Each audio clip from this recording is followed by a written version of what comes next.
In this presentation, we will continue on with our inventory and service items, this time taking a look at the financial statements, recording the inventory items, the beginning balances on the financial statements, as well as reviewing those inventory items and service items where they show up in the system. Let's engage with Sage 50 Cloud Accounting. Here we are in our Get Great Guitars file within Sage. We're currently in the customer and sales section. We entered the inventory and service items last time, so let's go ahead and see the effect of that. We're going to go down to the inventory and service items on the left-hand side. So if we want to list the inventory and service items, notice there's a list on the right of the inventory items. We can also go into the inventory items here and say we want to view and edit the list. So view and edit the list. If we wanted to at some future point, in other words, add more inventory and service items, this would be the place to do so. I think it's useful to sort this. You could sort it by different ways. You could sort it here, here, and here, of course.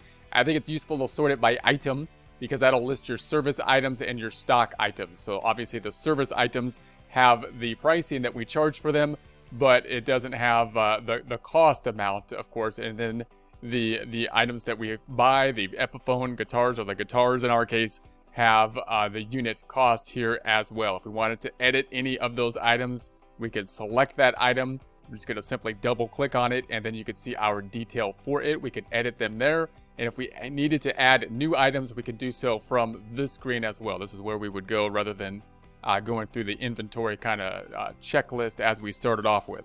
So I'm going to close this back out. Then we want to consider basically the financial statements and also the reports that would be affected by entering this information. So let's go up to the customers and sales first and just see what we can do with this. Note that if we were to enter, say, an invoice, let's say we're going to enter a sales invoice. Now, we're not actually going to complete this one, so don't actually complete it. But we're just going to start it so that we can see the effect of the service items. Down here, we're going to say, I'm going to close this right now, and I'm going to make this large. If we went into the items now we've got our items. So if I was to basically select an item here, then it would help us to populate our inventory items very easily into the invoice. It'll also do the same thing for the purchase orders if we're going to be filling out purchase orders. So that's going to be one of the benefits. Let's close this back out. And then I also want to take a look at some reports. So let's go to the financial reports. Let's go to the reporting dropdown. And let's go down to the financials. Now, we're going to think that we should have something on the balance sheet at this point. So if I go into the balance sheet, I'm going to change the periods. I'm going to change the range. And I'm just going to make it for the full year of 2020. So I'm going to make it all the way down for 2020. Well, that's going to 2021. Don't really want 2021. We'll keep it to 2020. And then I'm going to say OK and say, hey, is there anything in there? Right now, nah, there's nothing in there. Okay, so then, well, let me take a look at the inventory report. So let's go to the inventory report and say, all right, well, let's take a look at the inventory report. And then I'm going to go over here and say inventory. And then I'm going to use the one for the valuation. So I want to take a look at the inventory valuation. So let's select that item. And so here is our inventory valuation. You could change the date up top.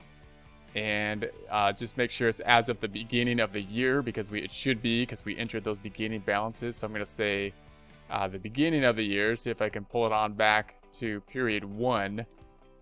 And well, it's going to be the end of January. So let's do the end of January then. So this is going to be our balance. So we have the 2,896. So you would think then that should be the balance that is on the balance sheet. So we're going to have to add that now to the balance sheet. We'll do that with just a journal entry. And so notice we could do one long journal entry in this case, but with all our beginning balances. But I'm going to go ahead and do this one at a time. So note then that if we look at our beginning balances, here's the 2,896, and that's our 2,896 here that should be on the balance sheet now. Now also note if we look at these items, they have the quantity on hand, the item value, and then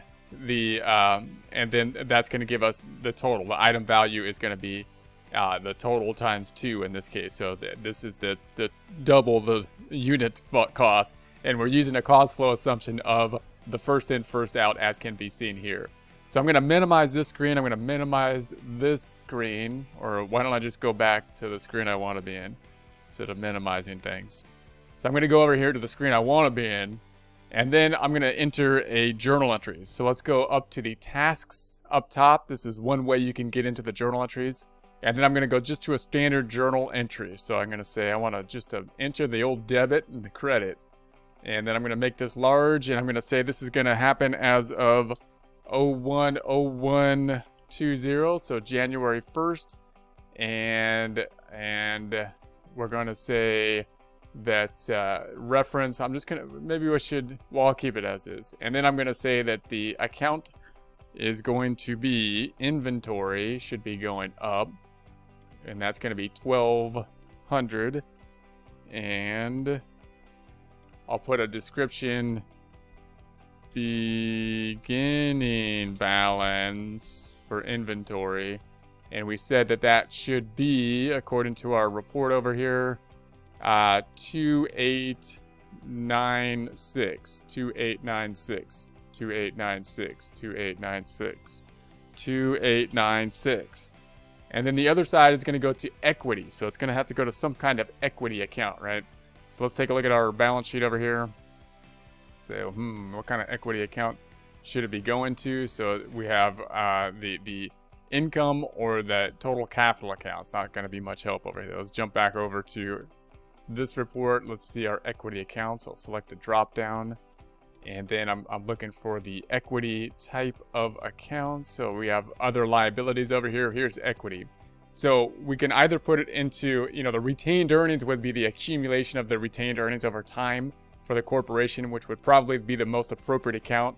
The paid in capital, that would be like, the stock sales would be paid in capital and common stock, and then dividends. So of the three, it would be most appropriate to be in retained earnings. So I'm going to say retained earnings. That's going to be a credit of 2896. So there we have that. Let's see if they allow me to record that. Sometimes they give me a problem when you report to retained earnings, because that's going to be the account that rolls over, the net income rolls over into. Note that this balance should be something that happened in the past, right? And so if there was any income statement account effect, it should be going to retained earnings. But let's go ahead and save that. So I'm going to say save. You're about to save transaction that is not in the current period. Do you want to continue? I'm going to say yes. And notice I'm working a problem in the past, so you're going to have that kind of pop-up that happens often so when you're working a problem in the past. And then I'm going to go back to our balance sheet as we are here, and then we see our balance sheet. So now we've got in the inventory within the balance sheet the 2896, and then in the retained earnings the 2896. If I was to double-click on that, we see that we have our beginning balance journal entry. And if I wanted to bring this on back to our date, I'm going to go to the date option up top, and I want to bring this back to the beginning, which is January, and say, okay, there's our transaction. So there's the transaction for the beginning balance. So I'm going to close this back out, and then the other side is in the equity section. Obviously, again, that 2896 is going to be matching the 2896 that is on our report here, the 2896. So these two reports should be matching out. Whenever there's an effect on inventory, whenever we sell the inventory or make purchases, we should see an adjustment here, and we should see that adjustment then reflected on the financial statement so that the bottom lines of these reports are good. So that's going to be it for now. Let's get out of here.